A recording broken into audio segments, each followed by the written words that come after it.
Hey, good morning, everybody. Josh DeStefano here, pianist, composer, writer, teacher. And this is Learning to Improv number 3. Today we're going to talk about key centers.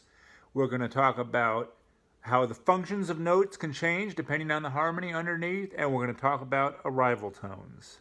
So, why are we looking for key centers? Because if you analyze every chord as its individual thing, looking at them strictly horizontally, you're going to go bananas. Which is this vertical or this vertical? Our ears don't identify music vertically. It's not all zoom, zoom, zoom, zoom, zoom, viewed as isolated incidences. We hear things horizontally. We hear it as a journey. We hear it going somewhere and arriving somewhere. So when you're deciding what to play, if you look at every chord as its own individual thing, it's not going to sound very musical, and your head's going to explode. You're thinking, you're not going to be able to create ideas because you're going to be so busy focusing on, oh, I need to go to some new notes, and the sound is changing. Oh, this chord doesn't belong. What do I play? What do I play? That is not a recipe for creating music. That is a recipe for giving yourself a headache and miserably failing. You need to sort of look for the easiest solution possible. Always seek out the most simple solution, and the most simple solution is key centers. If you look at a tune, you think, okay, it's in B flat major, it's in D minor. That's what you want to go for. And even if you happen to see the occasional odd chord that is not from within that key center, ask yourself, is the music really changing keys for this, 2 beats or 1 bar, 2 bars, whatever it is? My assumption would be no. Usually if it's changing keys, it's going to change for at least 4 bars or so. Because if it's anything less than that, it's not really going to feel like a key change. It's just going to feel like you have sort of a series of outside chords and then you come back. Is the key changing? And if it is, then you need to shift. But if it's not, then stay where you are and you'll just have a little extra color. Your notes will be a little tenser. They're going to land differently. But if you're still in the same key, don't change the sound that you're doing. An example of this, the last week I talked about you could practice St. Thomas for your major blues sound. Now, if you look at St. Thomas, we'll pull it up here. The song is in C major. So you look at it, but I can see, but what about this A7? What about this F sharp diminished? What about this E minor 7 flat 5? Those are definitely not from within the key of C major. But what are they doing there? If you look at that A7, it's part of a 3-6-2-5 going back to 1, back to the C. So it's functioning as the 6. It's not a minor 6, which would be diatonic to the key, but it's functioning as a 6. It's helping drive you back to home, which in this case is C. So that's definitely not changing keys. That is still operating in a C major kind of way, or at least in a C key center way. So if we look at the F sharp diminished, that is definitely out of left field. That is not a chord you're going to come across when you're playing in C major. But what is it really doing? It's helping us drive to the G, which is the 5 chord, which ultimately is taking us back to C.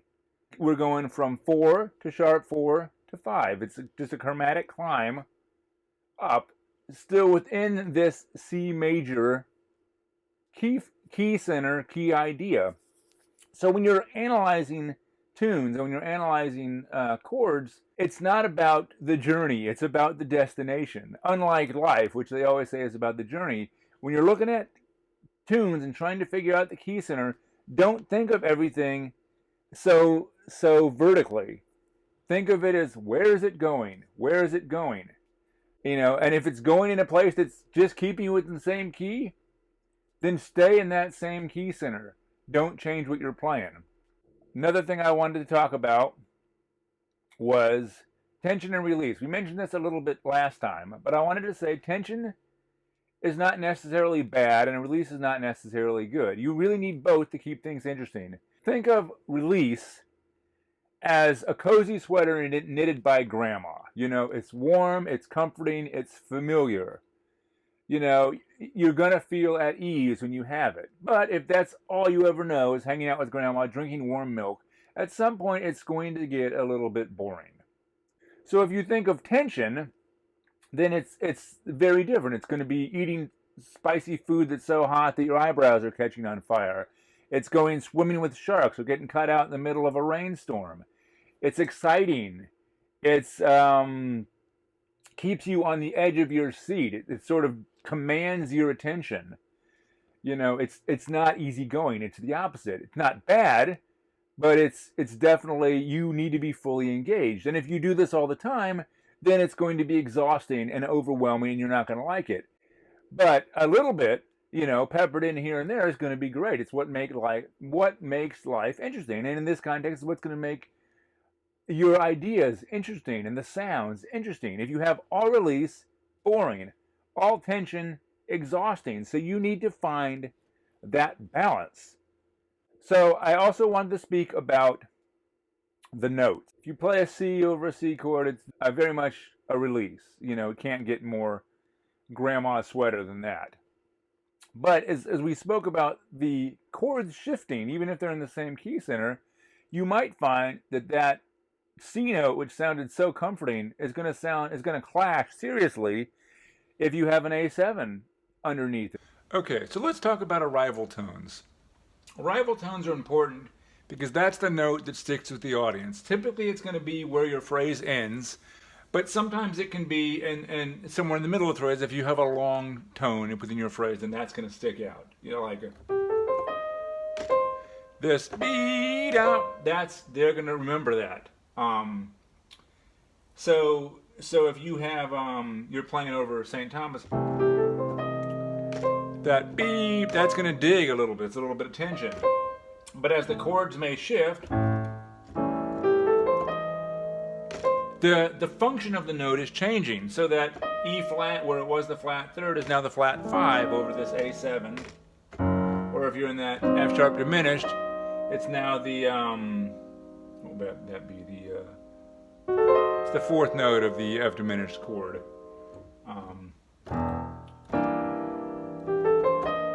So you're getting the major 7 there on top of the E half diminished chord, resolving to that C, which is the flat 6. Both of those notes are very crunchy. So this is going to be a crunchy sound. So just be aware of that, your arrival tones.